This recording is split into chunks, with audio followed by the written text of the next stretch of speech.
न मैं यहाँ आया हूँ न मुझे किसी ने बुलाया है, मुझे तो माँ गंगा ने बुलाया है। रह गया।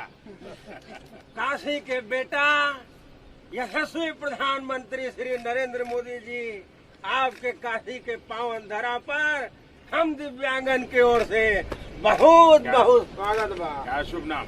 सर अभय कुमार शर्मा, काफी stand up comedian, mimicry artist sir. अरे वाह। अक्षर सर के लाफ्टर चैलेंज में भी मैं था सर। अच्छा, हाँ सर।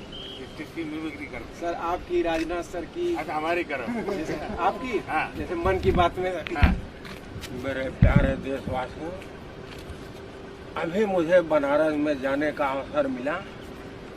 वहाँ पर मैंने देखा तमाम लोग तो स्वागत अभिनंदन के लिए आते हैं, लेकिन बहुत सारे दिव्यांग लोग स्वेच्छा से आकर के और जिस हृदयता से गले मिल रहे थे, मुझको जो आनंद का अनुभव हुआ वो मैं आपको शब्दों में बयान नहीं कर सकता।